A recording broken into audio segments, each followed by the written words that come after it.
Hello dear student, I welcome you all to my YouTube channel E Gurukul Academy में आपका दोस्तों फिर से स्वागत है। जैसा कि स्टूडेंट है ना, बहुत लोगों का डिमांड था जो भी हमारे से ऑफलाइन के बैचेस में जो स्टूडेंट है कि सर मोशन का या फिजिक्स का जो है 1 महीने के अंदर थोड़ा सा रिवीजन का सेशन ले आते तो काफ़ी अच्छा होता। तो मैंने सोचा कि मैं भाई रिवीजन के लिए ही क्लासेस क्यों लाऊं, बाकी और बच्चे जो हमसे डायरेक्ट अटैच नहीं है वो भी हमसे पढ़ सके, ठीक है ना। और जो बच्चे इंटरेस्टेड हैं है ना हमसे पढ़ने के लिए, तो वो हमारे यहाँ पे आ सकते हैं ट्राइबेक ब्लू में, ठीक है ना, जो कि काफ़ी नज़दीक है पटना के सेंटर में ही, राजेंद्र नगर टर्मिनल के अगर आप धनुष पुल क्रॉस करेंगे तो वहाँ आपको ये कोचिंग मिल जाएगा दोस्तों, ठीक है। तो आइए, तो जो बच्चे हमसे ऑफलाइन पढ़ रहे हैं वो ऑनलाइन का भी मज़ा लें, और जो बच्चे हमसे ना ऑफलाइन में पढ़ रहे हैं तो वो हमसे ऑनलाइन का मज़ा ले लें, ठीक है ना। और जो चाहते हैं कि नहीं मैं जेन्युइन तरीके से जो है मैं तैयारी करूं, और जो भी गार्जियन या पेरेंट्स है ना अगर मेरी बातें को बहुत सीरियसली ले रहे हैं तो वो ट्राइबेक ब्लू में अपने बच्चे का एडमिशन करवा सकते हैं, क्योंकि बहुत जल्द 9th और 10th का जो है वहाँ पे मैं स्टार्ट करने वाला हूँ बैच, ठीक है ना। शायद आपका मार्च के फर्स्ट वीक में या अप्रैल के फर्स्ट वीक में भी है ना कि आपका बैच स्टार्ट हो जाएगा, ठीक है ना। तो जो भी 10th के बच्चे हैं वो अपना समय मत गंवाएं, क्योंकि अब अगर आप एग्ज़ाम देंगे ना तो आपके लिए ये कोड़ना तोड़ना काल नहीं रहेगा, है ना। जो नहीं पढ़े उनकी हालत देख लीजिए क्या है मार्केट में, है ना। अगर वीडियोस पसंद आता है तो आप लोग लाइक है ना दबा के करना दोस्तों, है ना, क्योंकि अगर लाइक दबा के करोगे यार तभी हमको तुम ऑनलाइन देख पाओगे, नहीं तो जहाँ से पढ़े वहीं से खुश रहो भाई, ठीक है ना। बहुत लोग मार्केट में मिल जाएंगे आपको पढ़ाने के लिए, बड़े पड़े हुए हैं आजकल तो ये है ना, छोटा छोटा बच्चा भी जो है पढ़ाना शुरू कर दिया है जो अभी तक मैट्रिक पास खुद नहीं हुआ है, ठीक है। आइए हम लोग पहले चैप्टर को समझेंगे, उसके बाद फिर मैं धीरे धीरे आपको जो है इसके न्यूमेरिकल सेक्शन पे ले जाऊंगा, और आपकी न्यूमेरिकल इतनी स्ट्रांग कर दूंगा है ना कि आपको कभी जीवन में जो है 9-10 तक तो आपको सोचना ही नहीं है दोस्तों, ठीक है ना। मोशन, सबसे पहले हमें मोशन पढ़ना है, ठीक है ना। पहला जो चैप्टर है फिजिक्स का वो है मोशन। याद रखिएगा, देखने से लग रहा होगा सर मैं अभी मोशन स्टार्ट कर रहा हूँ लेकिन इसमें बहुत कुछ पढ़ाऊँगा, ठीक है। और जैसे ही ये चैप्टर ख़त्म होगा मैं इसका सेकंड पार्ट लाऊंगा, फिर इसका थर्ड पार्ट लाऊंगा, और इस तरह से आपका फिजिक्स का सिलेबस 1 महीने के अंदर उम्मीद करूंगा कि मैं ख़त्म कर दूं, अगर आप लोग का फुल सपोर्ट मिला तो, है ना। तो आइए सर मोशन समझते हैं कि सर मोशन क्या है। जैसे समझिए कि सर ये एक मेरा है ना इस तरह से मैंने एक डायग्राम बनाना शुरू किया, ठीक है दोस्तों। तो आप समझ गए होंगे सर ये एक ट्री है, नहीं ये एक ट्री है, ठीक है दोस्तों। अब एक आदमी जो है यहाँ पे इस तरह से वॉक कर रहा है, आगे की ओर बढ़ रहा है, ठीक है। ये आदमी इस ये पैर अभी क्या चीज़ में दोस्तों, तो आप बोलेंगे सर रेस्ट में है, या फिर इसी को कहते हैं स्टेशनरी ऑब्जेक्ट है ये, यहाँ पे ये मेरा स्टेशनरी ऑब्जेक्ट। तो कोई भी आप स्टेशनरी ऑब्जेक्ट को आप हमेशा क्या लेते हो, तो आप बोलेंगे सर रेफरेंस पॉइंट लेते हैं, ठीक है। तो आपने एक रेफरेंस पॉइंट ले लिया, जैसे यहाँ पे मैंने रेफरेंस पॉइंट इस स्टेशनरी ऑब्जेक्ट मतलब इस ट्री को लिया, इस ट्री को मैंने एक रेफरेंस पॉइंट ले लिया।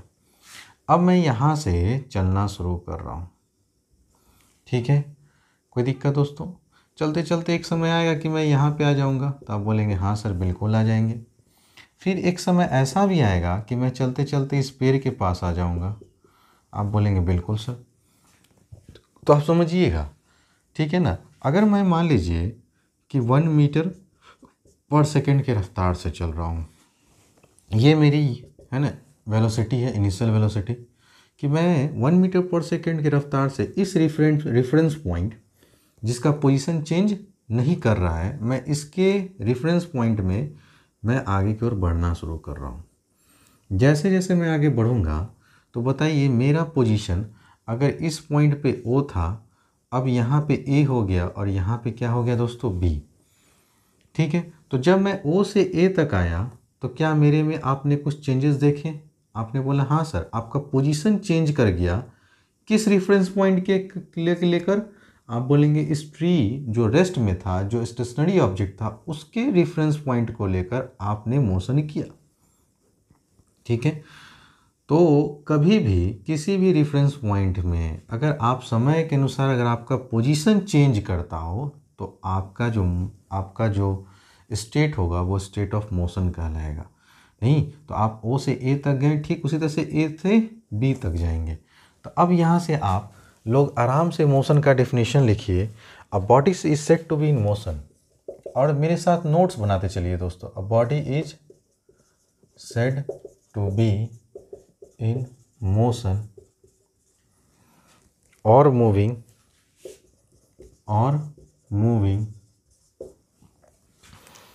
when its position changes continuously with respect to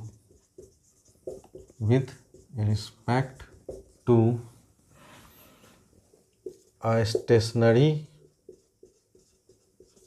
object taken as a reference point,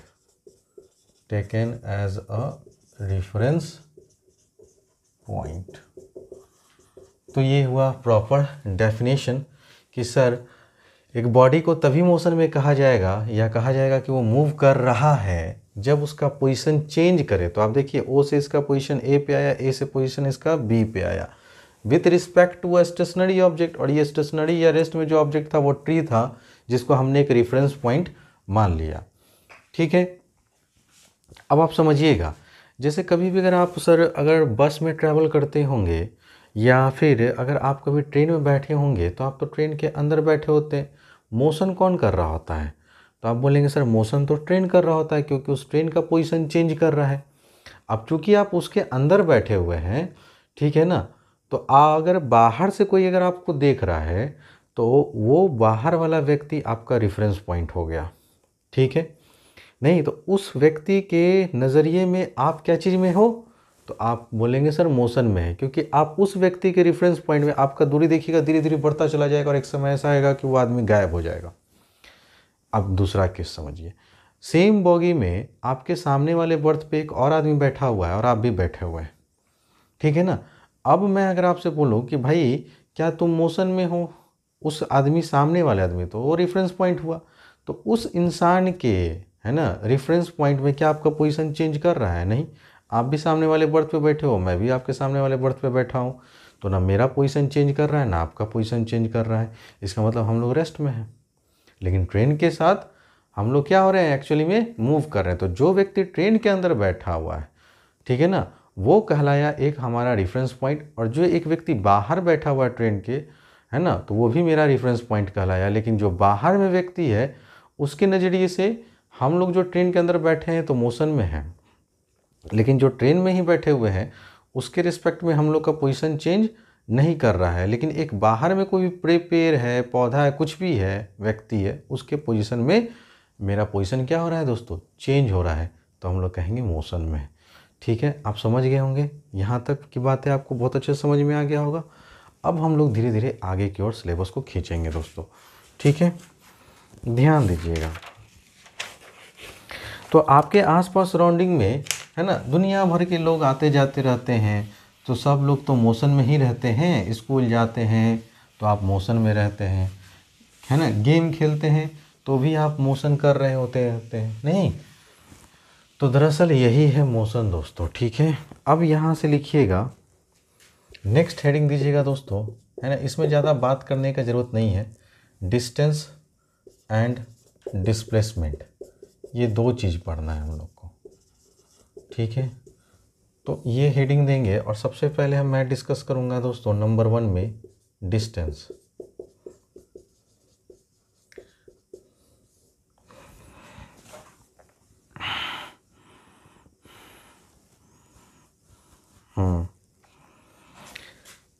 The distance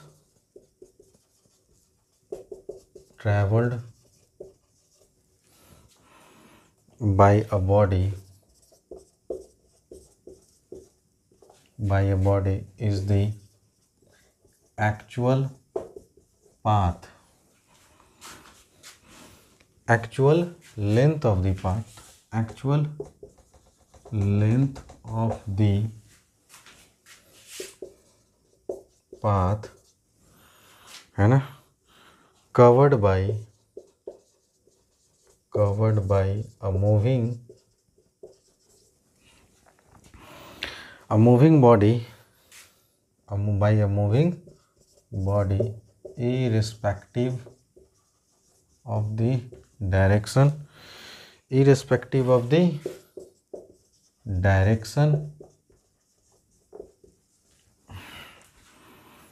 which the body travel, ये which है दोस्तों, in which the body travels। एक एक कर मैं सारे चीज़ों को बताऊंगा, इसलिए आप ध्यान दीजिएगा। जो जो इम्पोर्टेंट पॉइंट है दोस्तों वो लिखते चलेंगे। इसके बाद नेक्स्ट एरो दे के लिखेंगे डिस्टेंस के बारे में। Distance is a scalar quantity because it has only magnitude but no definite direction। लेकिन कोई भी डिफरेंट डायरेक्शन नहीं होता है दोस्तों। ठीक है दोस्तों, जैसे अगर मैं कहूँ कि एक एग्जाम्पल के तौर पे समझिएगा, एक व्यक्ति ऐसे गया, फिर ऐसे गया, फिर ऐसे गया, फिर ऐसे गया, फिर ऐसे गया, फिर ऐसे गया, फिर ऐसे गया, ठीक है ना। ये रहा 2 मीटर, ये रहा 1 मीटर, ये रहा 5 मीटर, ठीक है, ये रहा 3 मीटर, ये रहा सर 6 मीटर, ये रहा सर 7 मीटर। ये पॉइंट ओ था और ये इसका फाइनल पॉइंट ए है। तो अगर मैं आपसे पूछूं कि सर इस बॉडी के द्वारा टोटल डिस्टेंस कितना कवर्ड हुआ, तो आप कुछ नहीं करेंगे, है ना। यहाँ से लिखेंगे कि डिस्टेंस इज कैलकुलेटेड अलजेब्रिकली।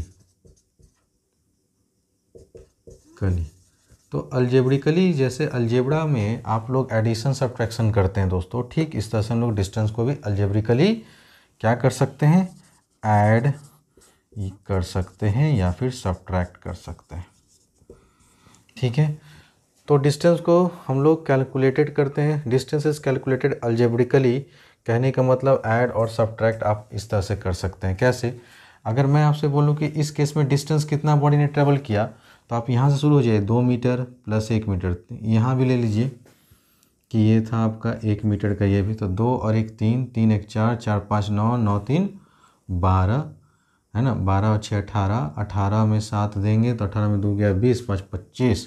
तो आपका टोटल जो डिस्टेंस आया दोस्तों, यहाँ पे लिखेंगे टोटल डिस्टेंस ट्रैवल्ड बराबर, अलजेब्रिकली सम कर दीजिए, इसका मतलब 2 + 1 + 1 + 5 + 3 + 6 + 7, तो ये कितना आया था दोस्तों, 2 1 3, 3 1 4, 4 में अगर 5 दिन 9 9 3 12, 12 6 18, अब 25 मीटर, ये आपका आंसर हो जाता।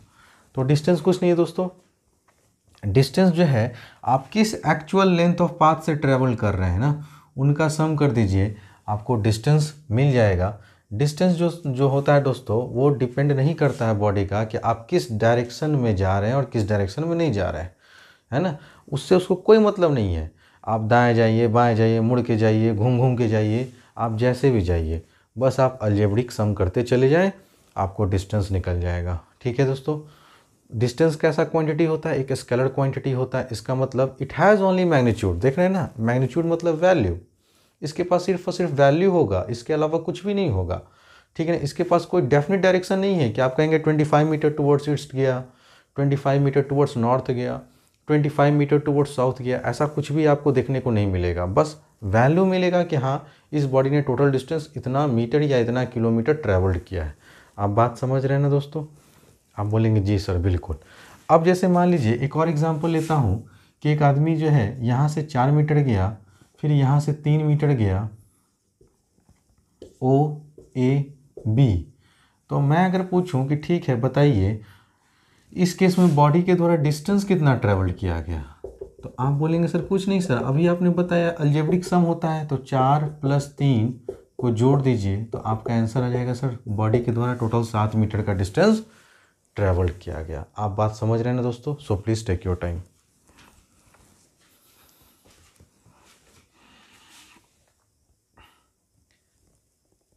आइए स्टूडेंट, अब हम लोग थोड़ा ध्यान से देखते हैं। सर हमें पढ़ना है अब जो नेक्स्ट टॉपिक वो है डिस्प्लेसमेंट, है ना। तो आप लोग का कम से कम समय लगे दोस्तों, इसलिए है ना थोड़ा पहले लिख दिया कर रहा हूँ। आइए, कह रहा है क्या, when a body moves from one position to another, ठीक है ना। अगर एक व्यक्ति या कोई भी बॉडी अगर एक जगह से दूसरे जगह अपना पोजीशन क्या करे, मूव करता हो, तो एक जगह से दूसरे जगह पहुंचने में जो सबसे शॉर्टेस्ट डिस्टेंस होगा, अब वो शॉर्टेस्ट डिस्टेंस हमेशा याद रखिएगा स्ट्रेट लाइन होना चाहिए। कैसा लाइन होना चाहिए? इनिशियल पोजीशन और फाइनल पोजीशन के बीच में जो शॉर्टेस्ट डिस्टेंस होना चाहिए वो एक स्ट्रेट लाइन होना चाहिए, ठीक है ना। तो अलॉन्ग विथ डायरेक्शन ऑल्सो, और साथ साथ में आपको वो डायरेक्शन भी पता होना चाहिए। तो सर हम कहेंगे कि वो उस बॉडी का क्या है, एक्चुअल में उसका बॉडी का डिस्प्लेसमेंट हुआ। अब आप समझिएगा ध्यान से। सर मैं यहाँ से अगर 4 मीटर गया, 4 किलोमीटर गया, यहाँ 3 किलोमीटर गया, ये ए था ये बी था। अब मैं अगर आपसे इस सवाल में पूछूं कि भाई मुझे बताओ कि डिस्टेंस कितना ट्रेवल्ड किया गया body, distance travelled by body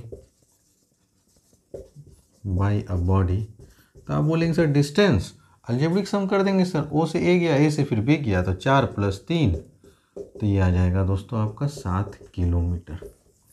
लेकिन अब मैं यहाँ से सवाल चेंज करके आपसे पूछूं डिस्प्लेसमेंट बताइए। क्या बताइए दोस्तों? डिस्प्लेसमेंट, है ना, बाय द बॉडी, बॉडी ने कितना डिस्प्लेसमेंट किया। तो अब देखिए ये मेरा ओ जो है ना, ओ जहाँ जो मेरा स्टार्टिंग पॉइंट है जहाँ से हम चलना शुरू किए, that position is called initial position, और फाइनली जहाँ हम लोग पहुँचे ना दोस्तों, इस पोजीशन बी को कहेंगे हम लोग फाइनल पोजीशन, ठीक है, कोई दिक्कत। तो अब आप ध्यान से देखिए कि सर डिस्प्लेसमेंट के डेफिनेशन में कहा गया कि जब बॉडी एक जगह से दूसरी जगह ट्रैवल करता है, इसका मतलब इनिशियल पोजीशन से कहीं ना कहीं फाइनली जाके कहीं रुका होगा, तो उन दोनों के बीच का जो शॉर्टेस्ट डिस्टेंस होगा, और वो शॉर्टेस्ट डिस्टेंस कैसा होना चाहिए, स्ट्रेट लाइन होना चाहिए। तो आप देखिए ये मेरा इनिशियल पोजीशन है और ये मेरा फाइनल पोजीशन है, तो ये देखिए यही ना मेरा शॉर्टेस्ट डिस्टेंस हुआ दोस्तों।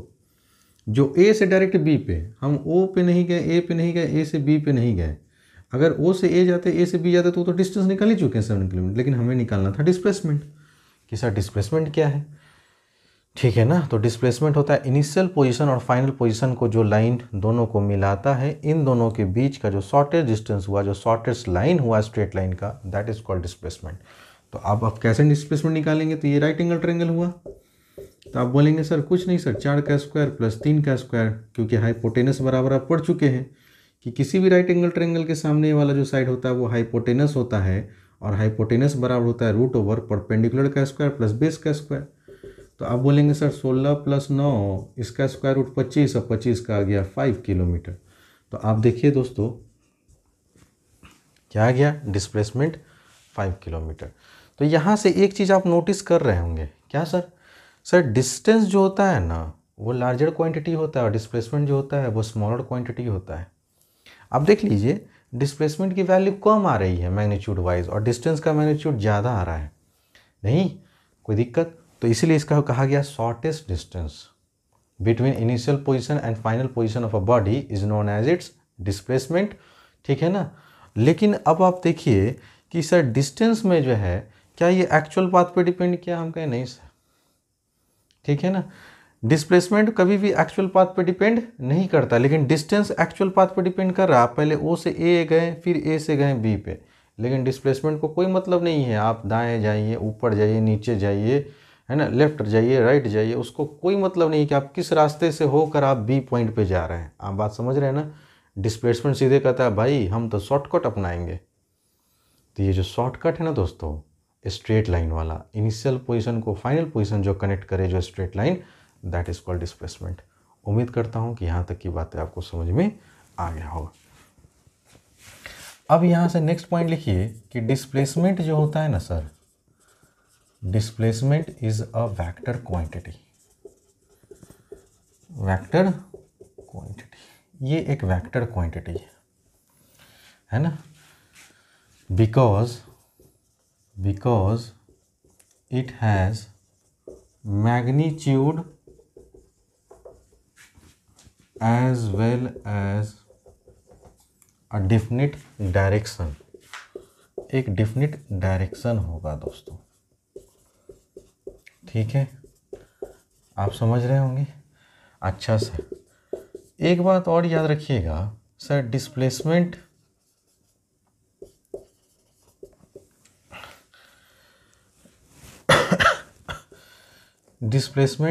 कैन बी ज़ीरो, ठीक है, और याद रखिएगा इसी में कर but distance can not be zero. ये संभव ही नहीं है ना, कि आपका जो है डिस्टेंस ज़ीरो आ जाए, लेकिन ये संभव है कि डिस्प्लेसमेंट आपका ज़ीरो हो जाए। अब कहेंगे सर ये कैसे, कब सर डिस्टेंस जो हो, डिस्प्लेसमेंट जो होगा वो ज़ीरो होगा, ठीक है, तो आइए सीखते हैं कब डिस्प्लेसमेंट ज़ीरो होगा। ठीक है, उम्मीद करता हूँ यहाँ तक आप लोग लिख लिए होंगे। अगर नहीं लिखे तो वीडियो को पॉज कर लीजिए और पहले नोट्स बनाते चलिए। A to Z पढ़ाऊँगा स्टूडेंट, इसलिए आप लोग पेशेंस से बस मेरे लेक्चर को सुनते रहें। सर अगर मान लीजिए कि एक बॉडी O था और ये पॉइंट A था और ये पॉइंट B था। एक आदमी यहाँ से चलना शुरू किया, मस्ती से चला, और इन दोनों के बीच का डिस्टेंस जो है दोस्तों वो 10 किलोमीटर है।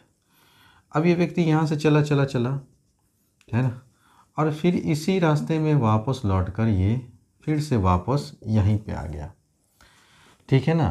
तो अब मैं अगर सवाल पूछूं कि बताओ इस केस में बॉडी ने डिस्टेंस कितना ट्रैवल किया, तो आप बोलेंगे सर 10 किलोमीटर तो गया और 10 किलोमीटर आया, तो अलजेब्रिक सम करेंगे तो पता चला 20 किलोमीटर गया।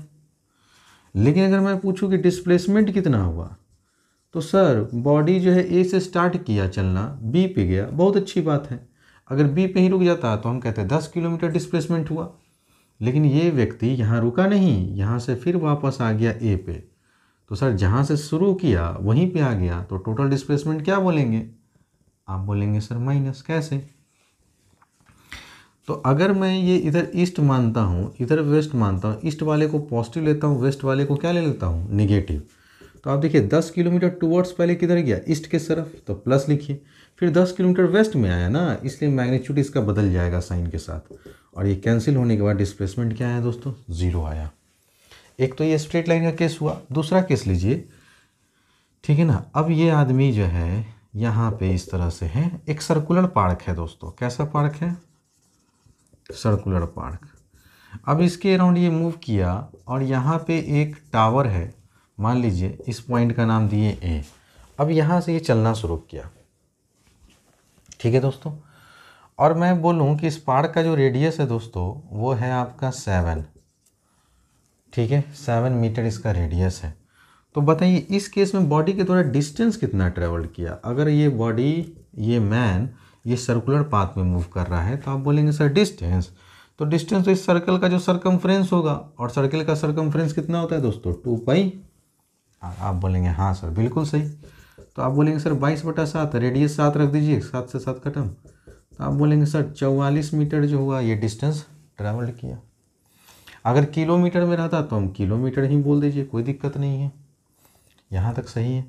लेकिन हम लोग मीटर में लिखे हैं रेडियस को, तो मीटर में ही रहने दीजिए।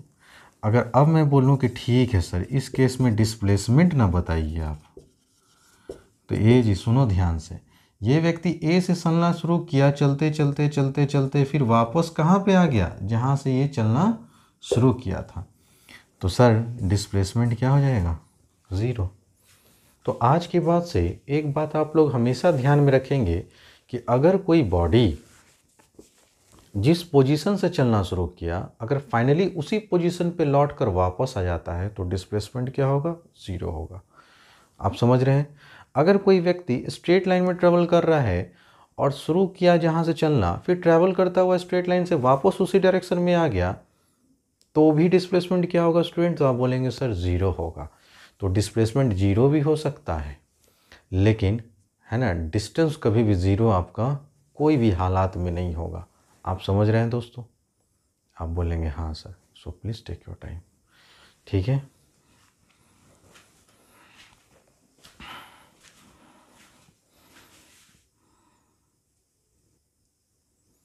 आइए student, on the basis of the concept of distance and displacement, now we are going to discuss one numerical problem based on distance and displacement. So all students try to concentrate on the board and try to learn how to solve such kinds of problems regarding distance and displacement. सबसे पहले इस question को पढ़ें आप लोग। A man travel a distance of 1.5 metre towards east. एक आदमी है सर 1.5 मीटर टूवर्ड्स ईस्ट चलना शुरू किया। देखिए, मैं डायग्रामेटिकली आपको समझाने की कोशिश करूंगा, क्योंकि डायग्राम के थ्रू जो है ना आप पे जो इफ़ेक्ट पड़ेगा ना वो बहुत अच्छा पड़ेगा। तो मैं डायग्राम आप लोग के लिए बना रहा हूँ, थोड़ा सा कार्टून टाइप का, लेकिन आप लोग ऐसा नहीं करेंगे। आप लोग सिंपली जैसे जैसे खींच कह रहा हो वैसे वैसे करिए। एक आदमी ट्रैवल करता है डिस्टेंस ऑफ 1.5 मीटर। तो मान लेते हैं सर कि ये एक आदमी है, ठीक है ना, जो 1.5 मीटर का दूरी ट्रैवल करता है। टूवर्ड्स ईस्ट बोला तो मैंने एरो ईस्ट की तरफ दे दिया, और ये ए पे आ गया। ओ से चलना शुरू किया दोस्तों, ए पे आया। देन 2 मीटर, ये 2 मीटर है टूवर्ड्स साउथ। तो आप डायरेक्शन आपको पता होना चाहिए सर, ये ईस्ट होता है, ये वेस्ट होता है, ऊपर में नॉर्थ और नीचे में साउथ। अब यहाँ से ये 2 मीटर साउथ गया तो नीचे एरो खींचिएगा दोस्तों। ये मान लीजिए आ गया पॉइंट सी पे। ठीक है सर, कोई दिक्कत नहीं। 2 मीटर साउथ गया and finally 4.5 metre towards east. और फिर से दोस्तों देखिएगा ध्यान से सर, 4.5 मीटर फिर से ये ईस्ट गया और मान लीजिए पॉइंट डी पे आ गया। किस पॉइंट पे? डी पे। यहाँ पे कौन सा पॉइंट था दोस्तों? आप बोलेंगे सर सी पॉइंट था। ठीक है, तो यहाँ ये क्वेश्चन में जैसे जैसे बोला वैसे वैसे डायरेक्शन के बेसिस पे मैंने डायग्राम ड्रॉ किया। अब ये फाइनली ये इंसान यहाँ पे आके आराम कर रहा है, रेस्ट कर रहा है। ठीक, क्वेश्चन में पूछा गया what is the total distance travelled. Sir तो आपने तो पढ़ा रखा है, डिस्टेंस जो होता है वो अलजेब्रिक सम होता है ना। तो अलजेब्रिक सम कर लीजिए। तो सॉल्यूशन 1 में लिखेंगे दोस्तों distance travelled by the body. तो आप बोलेंगे सर कितना हुआ? तो 1.5 + 2 + 4.5 और ये हो गया आपका मीटर। आप देख लीजिए सर, 4 और 1 5 और 1 6 6 2 8 मीटर तो ये चला डिस्टेंस। अब नंबर 2 में कह रहा है sir displacement by the body. Displacement बताइए, बॉडी के द्वारा कितना डिस्प्लेसमेंट हुआ। तो आप इनिशियल पोजीशन पकड़ेंगे, ये रहा। आप फाइनल पोजीशन पकड़ेंगे, ये रहा। अब इसको एक स्केल से लेके आप इसको मिलाइए। तो मेरे पास तो कोई स्केल नहीं है दोस्तों, इसलिए मैं ऐसे ही मिलाऊंगा। ठीक है, कोई दिक्कत? अब देखिए, कभी भी अगर आपको शॉर्टेज डिस्टेंस बोले ना तो डिस्प्लेसमेंट निकालने के लिए, तो इनिशियल पोजीशन और फाइनल पोजीशन इसी 2 पे आप नज़र रखिए और वहाँ से इन दोनों को एक स्ट्रेट लाइन से मिला दीजिए। अब क्या करेंगे, इस इनिशियल पोजीशन से आप परपेंडिकुलर गिराने का कोशिश करेंगे, एक राइट एंगल ट्रायंगल बनाने का कोशिश करेंगे। अभी इस लाइन से कोई भी राइट एंगल ट्रायंगल नहीं बन रहा है, लेकिन जब इसको हम पीछे की ओर प्रोड्यूस करते हैं दोस्तों, और इस पॉइंट से जब इस पे परपेंडिकुलर गिराएंगे तो देखिए एक नया पॉइंट आ गया OED। और OED कैसा ट्रायंगल हो गया दोस्तों? आप बोलेंगे राइट एंगल ट्रायंगल। अब आप एक बात बताइए कि अगर यह लेंथ 1.5 मीटर है तो इसी का भी लेंथ कितना होगा? तो आप बोलेंगे सर 1.5 मीटर का लेंथ। क्यों? क्योंकि एक रेक्टेंगल बन जाएगा। कई कई जगह स्क्वायर रहेगा, लेकिन स्क्वायर तब रहता है जब लेंथ और ब्रेथ सेम रहता है, लेकिन यहाँ लेंथ और ब्रेथ क्या है? अलग अलग है। यहाँ 1.5 मीटर है तो यहाँ 2 मीटर है। इसका मतलब ये एक रेक्टेंगल फिगर है। तो जाहिर सी बात है, ये लेंथ जितना होगा उतना ही लेंथ ये होगा 2 मीटर, और ये लेंथ जितना था उतना ही ये था। आप बात समझे दोस्तों? तो इस राइट एंगल ट्रायंगल में आपको मालूम है परपेंडिकुलर 2 मीटर है और बेस, अब आप यहाँ से यहाँ का बेस देखिए 4.5 और 1.5, ये हो गया टोटल 6 मीटर का। आप बात समझ रहे हैं दोस्तों। और हाइट आपने कैलकुलेट कर लिया परपेंडिकुलर 2 मीटर। तो अब देखिए परपेंडिकुलर मालूम है 2 मीटर, अब आप बोलेंगे सर बेस भी मालूम है 2 मीटर, तो क्या आपको हाइपोटेनस ही तो निकालना था दोस्तों, जो कि स्ट्रेट लाइन था इनिशियल पोजीशन से फाइनल पोजीशन को कनेक्ट करने वाला लाइन। तो आप बोलेंगे सर रूट ओवर हो जाएगा परपेंडिकुलर का स्क्वायर और प्लस बेस का स्क्वायर, तो 2 का स्क्वायर बोलेंगे 4, 6 का स्क्वायर बोलेंगे 36, 36 में 4 दिए 40, 40 को आप लिख सकते हैं सर 4 × 10, तो यहाँ से स्क्वायर रूट निकल जाएगा और रूट में रह जाएगा 10 और इतना मीटर। और फाइनल डायरेक्शन क्या है दोस्तों, ठीक है ना, तो यही कर दीजिए। तो ये आपका डिस्प्लेसमेंट था दोस्तों, ठीक है। उम्मीद करता हूँ कि यहाँ तक आपको समझ में आ गया होगा, ठीक है।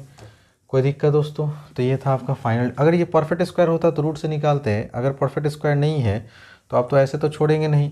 तो ये लगभग होता है √10 का वैल्यू दोस्तों, कितना बोलूँ मैं, ये सॉल्व कर आ जाएगा आपका 6.3 मीटर। ये ले लीजिए आप आंसर, है ना। कुछ लड़के यहाँ छोड़ना चाहते हैं, यहाँ छोड़ दीजिए, अगर यहाँ छोड़ना चाहते हैं डेसिमल में लिखना चाहते हैं तो आपका आंसर ये आ जाएगा, नहीं 6.3, क्योंकि ये 3.3 के करीब आएगा, है ना। देखिए दोस्तों, अगर किसी को दिक्कत हो रहा है ना इसमें, तो ये 2 × और 10 का लगभग आएगा 3.3, तो ये हो जाएगा 3.1 लगभग ले लीजिए, तो 6 चाहे 3.2 भी ले सकते हैं, तो ये लगभग 6.4 के करीब आएगा इतना मीटर, और यही फाइनल आंसर। अगर ये परफेक्ट स्क्वायर होता तो आंसर परफेक्ट स्क्वायर में आता, ठीक है दोस्तों। तो ये 2 क्वेश्चन था जिससे मैंने आपको एक बहुत बेहतरीन क्वेश्चन समझाने की कोशिश किया कि अगर कभी भी अगर आपको डिस्प्लेसमेंट आए ना, तो इनिशियल पोजीशन को फाइनल पोजीशन से कनेक्ट कीजिए और एक राइट एंगल ट्रायंगल बनाने का कोशिश कीजिए। नहीं बनता है तो इसको प्रोड्यूस कीजिए पीछे की ओर और यहाँ से परपेंडिकुलर गिराइए, ठीक है ना। तो ये या तो एक स्क्वायर बनेगा या तो एक रेक्टेंगल बनेगा। अगर रेक्टेंगल कैसे बनेगा सर, क्योंकि लेंथ और ब्रेथ अलग अलग था, तो ये 2 मीटर, तो ये भी 2 मीटर, ये 1.5, तो ये भी 1.5। टोटल लेंथ चाहिए हमको डी से लेके ई तक का, क्योंकि बेस चाहिए ना दोस्तों, तो 6 मीटर हो गया इस राइट एंगल ट्रायंगल का बेस। और हाइट कितना हो गया दोस्तों, 2 मीटर। हमको हाइपोटेनस ही तो निकालना है, क्योंकि 90 डिग्री के सामने वाला साइड ही तो हाइपोटेनस होता है। बात समझ रहे हैं ना। तो अगर ये वीडियोस काफ़ी अगर आपको पसंद आ रहा है दोस्तों, तो दबा के लाइक करो, शेयर करो, और जो चैनल अभी तक सब्सक्राइब नहीं किए है ना, वो चैनल को सब्सक्राइब कर लें दोस्तों, ठीक है ना। यहाँ पे इस चैनल पे वाकई में जेन्युइन तरीके से पढ़ाई होता है, ठीक है ना दोस्तों। अगर आप कुछ सीखना चाहते हैं तो आप इस चैनल से ज़रूर जुड़ें। मिलते हैं दोस्तों अगले क्लास में एक नए लेक्चर के साथ। तब तक आप लोग बने रहिए ई गुरुकुल एकेडमी के साथ। Thanks for watching.